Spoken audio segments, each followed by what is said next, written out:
she squeezed my hand and my finger, this ring finger. I felt like the ring was cutting my finger, and she was like squeezing it, and I was there encouraging, you got this the whole time. The doctor is still doing that, she's squeezing. It's not just me who's in labor. There's another mama, they're beautiful girl, dressed to the tens. Hey, sis had a wig or a wig. No, that was a wig, was not a wig. A blonde wig. I think even she done some light makeup. I was watching a game that night before she went to the washroom to check. I was watching a game, Liverpool versus Chelsea.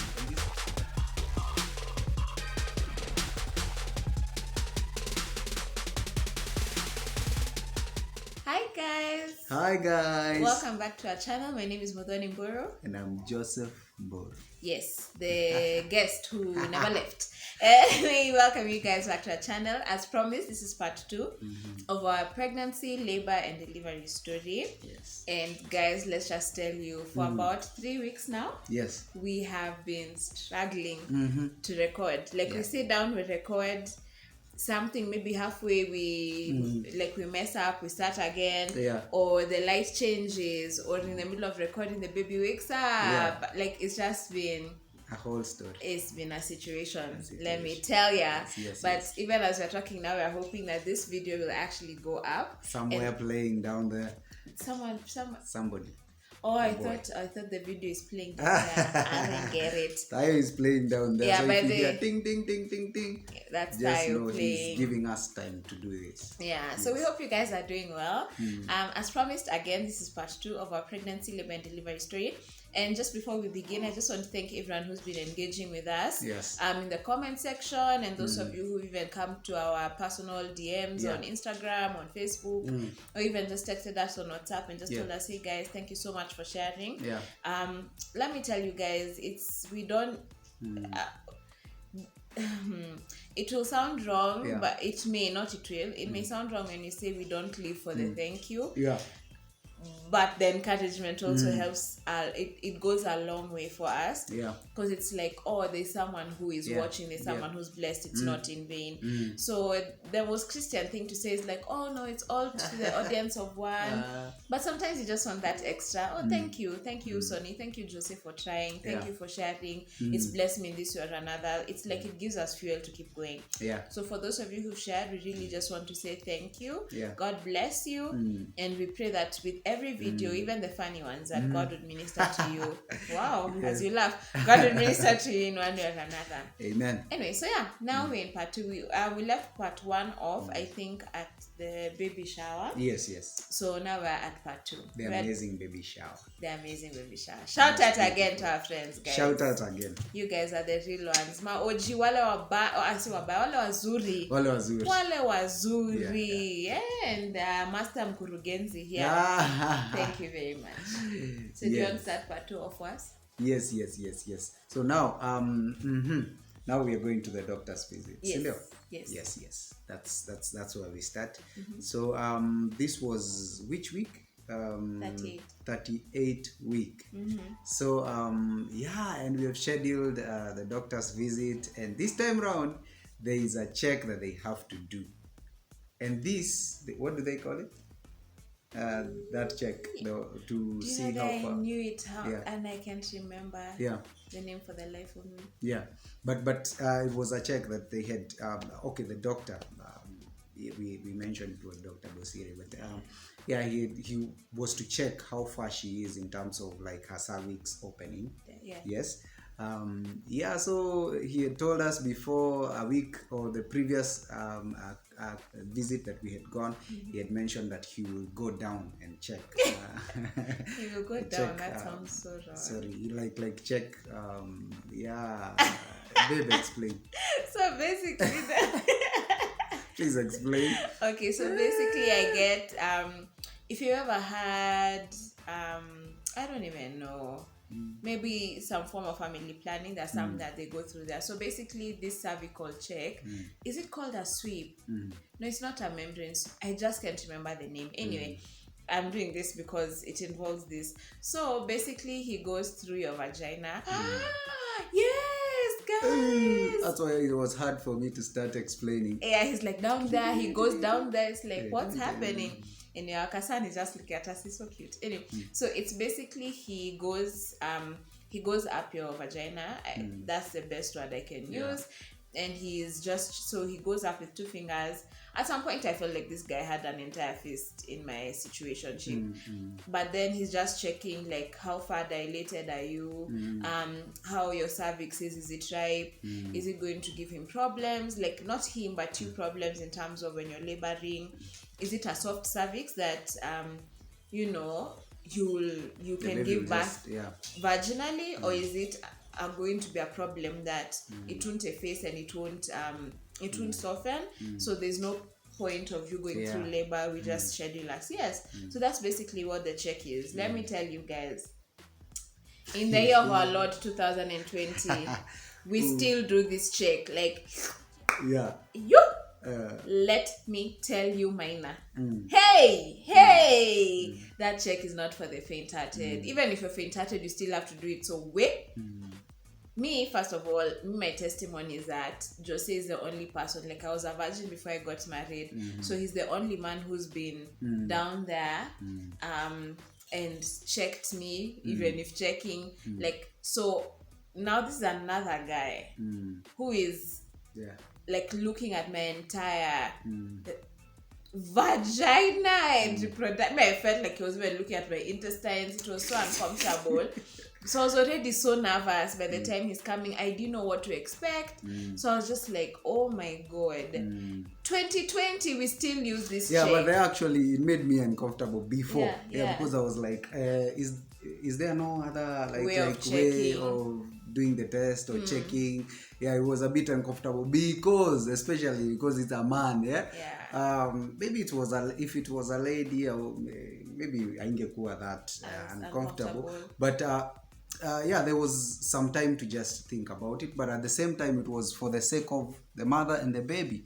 There is nothing I can do about that. It's just being understanding and just going along with it, because it was like it was compulsory. It has to be done. So as I say, 2020 still we are checking. So now there's no other alternative. It has to happen. Madaktari waangalie hii mambo. It's time. Yes. It's time. We see the genius. I just want to prophesy into your lives. You are. I see geniuses. I see geniuses on this channel thinking about this issue. I see machines. I see when you'll just be like thinking and you just see how dilated. I see it. I have faith. I have faith in you. That must be faith. Anyway, so we do that cervical sweep. You guys, at some point I was just like, it's not a cervical sweep. It's just I don't know. I've forgotten the name. Basically, just we'll get to know. We'll get the name. So now when he's done, he's like, oh no, I'm really happy with the way I felt. I feel like the way your cervix is softening. It feels good. It's effacing. And actually you're 1 centimeter dilated. I didn't think by now you would be, but you're 1 centimeter dilated. And for me, by the looks of things right now, all systems are go. Sweetie, we are going for a vaginal delivery. I was like, yes. This is it, guys. This is it. Now, what I haven't told you is when he's busy checking me, as I've said, it's painful. So my husband was holding my hand. Hey! Let me tell that story. I will tell you. Now, you guys, I made a mistake to, like she's lying down there and here supporting. And so the doctor is checking down there. And then I happened to give her my left hand to hold. So she was holding my hand. Just like that. So she was the one holding my hand instead of me holding her hand. So she squeezed my hand and my finger, this ring finger, I felt like the ring was cutting my finger, and she was like squeezing it, and I was there encouraging, you got this the whole time. The doctor is still doing that. She's squeezing until when it was done, and I was like, wow. Hey, babe, you are almost cutting my finger.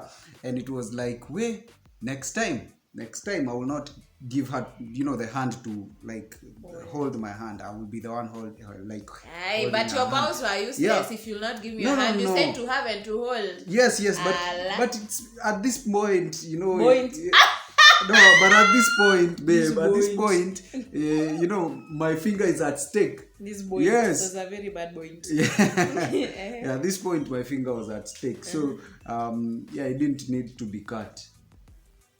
Yeah. But me, I was happy because also this man had tried me on that day. This man had tried my entire existence. Hey! How can you be happy? You are almost cutting somebody's finger. It would not have cut. Now you're being dramatic. No. I almost, like, it was, nilisikia nikaa inakatika saa hiyo. So I was experimenting for, you know, delivery. A time for delivery, because now when I'm like supporting her, I will not give her my hand to hold. I'll be the one holding her. There's a difference. There's a difference. Yes, so, there's a difference. You see, if I'm the one holding her, I'm the one like pressing. If she's the one like holding me, she's the one pressing. So there's a difference. Yeah. Gentlemen, take note. Anyway, so now when even and I think the reason I was squeezing your hand, me as I said, I felt like that check, it's like this guy was inside my intestine. Hi. It was tight. Hi. I was like, what's happening? But then also, as you said, it was tight.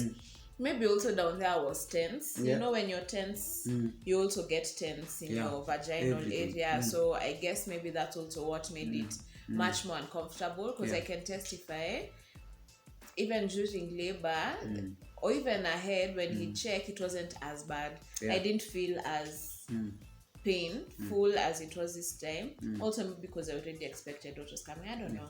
Anyway, so we left that check. We've been told we are 1 centimeter dilated. Then even this guy has told us, hey, there, I felt you guys have even done a sweep. So a membrane sweep is basically like he's now trying to open you up faster to precipitate like labor. What? Sorry guys. Anyway. Yes. Group of schools. School fees was not in vain, child. So cool. So now the way we've left, we're thinking, Maze, he's told us anytime now, 3 or 4 days from now, you guys my bags. We are and as we told you guys, I don't know if you told you in the previous vlog. Yeah. I had my hospital bag ready, I think from week 37. The bags were at the door at that time. For 2 weeks they were at the door. Yes. So once he said that, I was like, get the bags. Put them in the boot. We put them in the car, in the boot. Yeah. And I think also the funny thing is now we're thinking first time people, we know nothing. So now when we talk to my mom and talk to my sister, we're like, oh Maze, you guys, we've seen the doctor says everything is good to go, and so far we're 1 centimeter dilated. Yes. Wait, Jose, you remember like when you told Kwanza Babs? Yeah. It was like, you're that ready? Like any time from now. Sonny, 1 centimeter. What? 1 centimeter, Sonny, you're giving birth tomorrow. Sonny, you're giving birth tomorrow. Hey! Then now we went over to their house for sleepover. Yeah. And now that night we made them, so we went to the cab. We didn't go with our car. Hey, she's like, you guys are jokers. You've come here without your bags. Comes my brother. He's like, you guys are not serious. You were told you're 1 centimeter and you've come without your bag. 1 centimeter means you're in labor. So this whole time we're thinking we're in labor. So I've told you I'm week 38. Oh yeah. So from week 38, I was just like, I am about to give birth. Yeah. Oh, okay. Today might be the day, guys. That song. I sang that song for 3 weeks and 3 days. Yeah, it's almost a month of just singing the song of today might be the day. I mean, today. Oh, it's today. I wake up today. So anyway, we obviously didn't go into labor. Hey, labor. What is that? I laughed at you so hard with you. What did you say, babe? So anyway, fast forward, so this whole, now as you said, 3 weeks of just anxiety. You don't know when, you don't know, you know that you do not know the day nor the hour. It's like Jesus coming back. We knew nothing. Yeah. So it was a time of real anxiety for me. And maybe I'll talk about it in another video. I won't go into it now, but I've really trusted God for supernatural childbirth. And basically what supernatural childbirth is pain-free childbirth. It's just trusting God for pain-free childbirth and all that. And so I was really like, and vaginal childbirth, actually pain-free vaginal childbirth. So these 3 weeks that are going, people are calling with excitement. They are also, I think, anxious.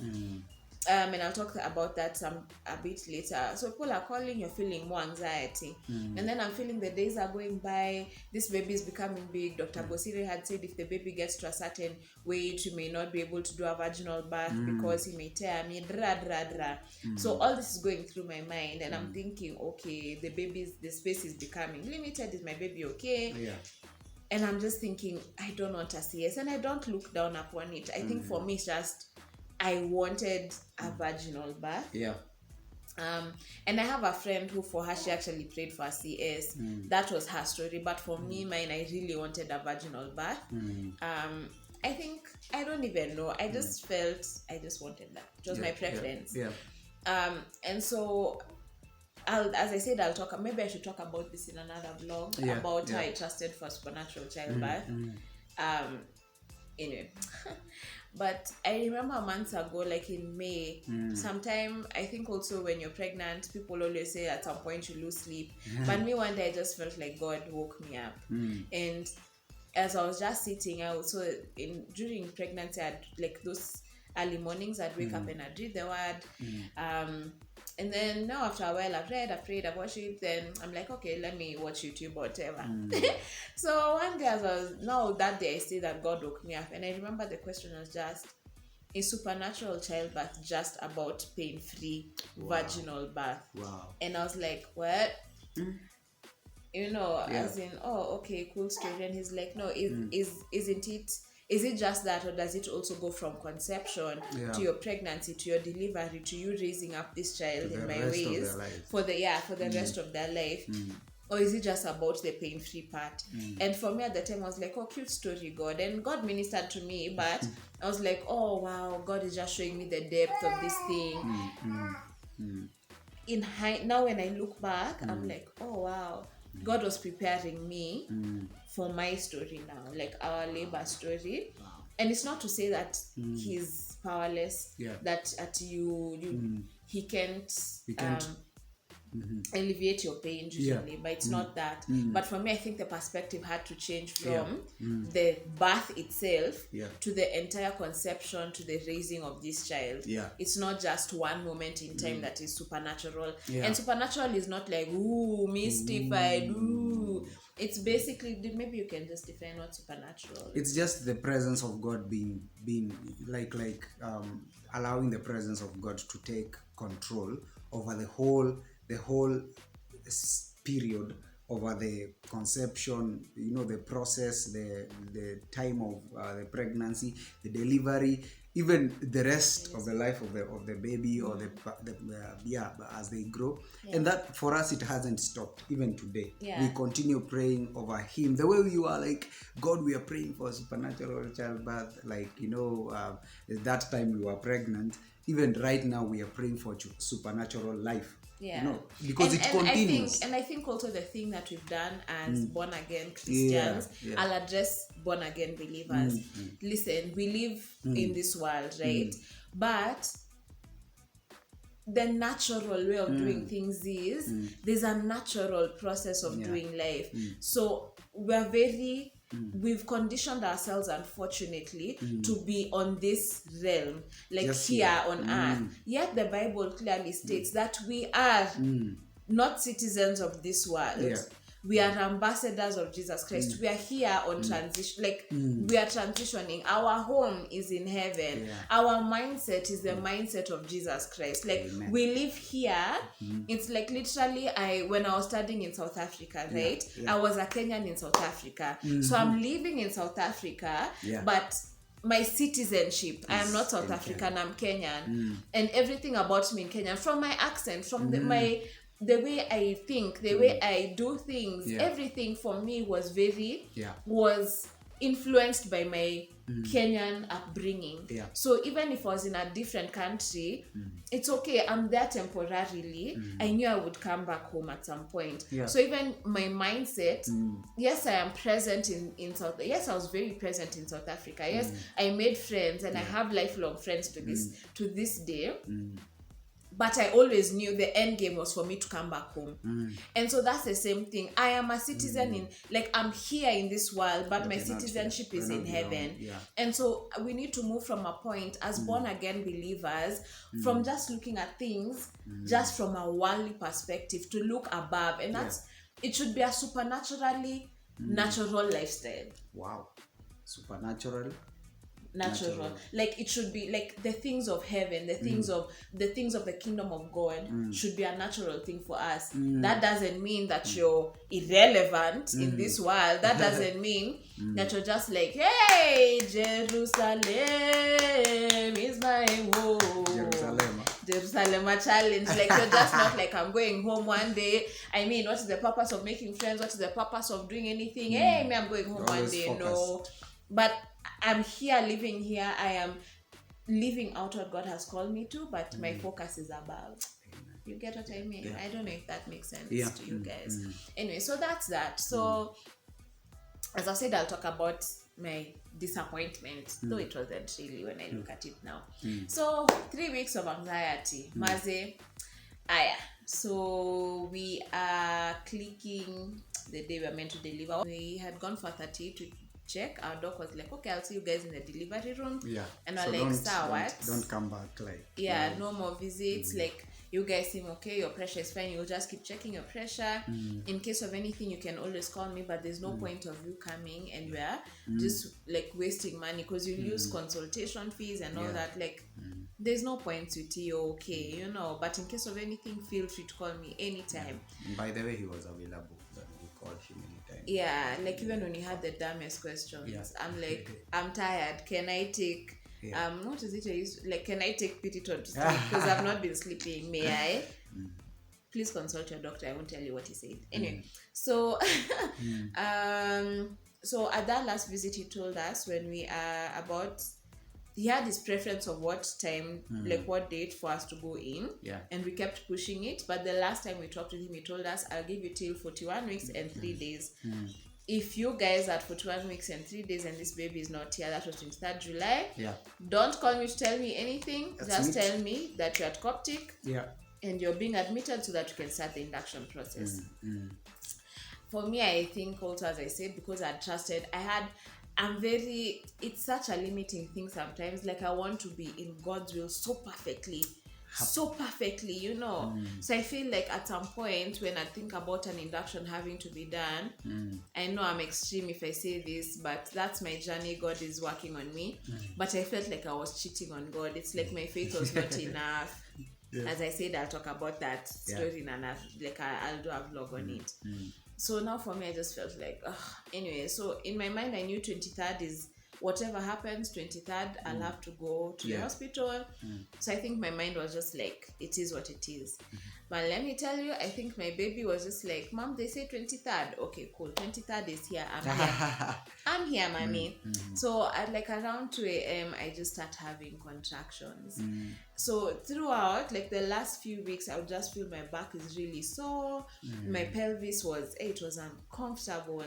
But my back, there was just like some soreness I can't explain. But that night, I was just like, this soreness is on another level.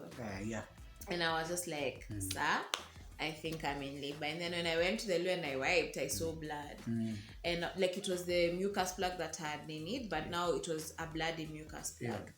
So I was just like, no. So we called our doctor and... so before that, I was watching a game. That night, before she went to the washroom to check, I was watching a game, Liverpool versus Chelsea. And this was the last match for Liverpool to win Premier League. You know, Liverpool has not won Premier League 30 years since I was born. Just imagine. So I was waiting as a fan, you know, to see, this great thing that is about to happen. Now, my wife was experiencing that. When she went to the washroom, and she called me like, babe, there is blood. He had literally just left like 20 minutes before I called him. So I was like, jumped out and then I went and checked. Immediately I saw that, I was like, we call the doctor. So we called and the doctor is just easy. So like, it's at night at 2 a.m. Like, okay, that shows there's something good is happening. So that's what you need to do is that you need to start preparing to check the what are they called? Contractions. So my wife is very ready. She had the timer. The timer, the app. So she told me, put it on when I tell you and put it off when I tell you. So I was there. Anytime I will get distracted, she will be like, have you put it on? Have you put it off? So that we don't make the mistake of not getting the time correctly. Yeah. And then now, like, the funny thing was, now with this contraction timer, so our doc has told us, okay, you guys take it easy, just use the timer in case of any you experience anything, so just call me, I'm available. But I think you should, before he told us, you should wait it out for a bit. Don't just come immediately, because you'll come to the hospital, you'll get tired, you'll get bored, you'll get frustrated, there's no point. So I'm like, okay, cool. Hey, now this timer it's telling me, get your bags ready, get to her. I'm like, yo, baby's about to drop. I'm about to drop this baby, guys. Little did I know that 5 minutes apart is just a joke. But maybe it's not for others. I don't know. And it was just because at some point it was 5 minutes. They were very irregular. There's a time it was 4 minutes, and 25 minutes, 5 minutes, 5 minutes. Then there's a time it just like increased to 15 minutes. Then it came back. It was just, they were irregular. Anyway, so now my mom had come over because she knew we were going to go to the hospital the next day. So she'd come with my aunt just to help us and support us. But then, thank you, mom and aunt. Thank you. And auntie, thank you so much. My mom is very loving. So like, she was like, she's here. What are we doing? So once I think she had them in labor, she was like, hospital. Why are we wasting time? I think at night I walked out of our room. I went to the kitchen. I think I was doing something. You had asked for a hot water bottle. So they had, because they knew anytime, if we hear any movement or anything, we need to wake up. So mom is like, what is happening? What's happening? So I'm like, yes, we have called the doctor, and there's some blood, and we need to leave at 5. We decided to leave at 5:30. Mom is like, so why are we leaving at 5 a.m.? Let's go now. Mudhoni? Sonny, you're not being serious. And I was like, Madam, can you leave me? But at some point, I was just like, okay, guys, I feel like we are all under pressure. We have no idea. Can we just take it down? Take a deep 5 notches. Okay, guys? Mom, take it easy. We are fine. So now for me, I was thinking, what's the point of us leaving so early? There was curfew. So that time when like Corona had really hit, this is July. The curfew was from 9 to 4:35, I think 5. So I was like, what's the point of going? And it's not like the baby's head. I'm feeling the baby's head like on the way. I was like, why are we stressing? We'll be stopped by cops along the way. It's not take it easy. But anxiety at that time it's up there. Reasoning is zero. Aki, sorry guys, I've just realized my hair is flipping on the mic. I apologize if you've been hearing just realized that now. Anyway, so cool. So at 5:30 we leave, we get to the hospital. So guys, all this time, I told you at 38 weeks I was 1 centimeter. So here I'm thinking I'm a good 3-4. 3-4. I mean, gosh, guys, my doctor had faith in my cervix and was telling me how I'm ripe.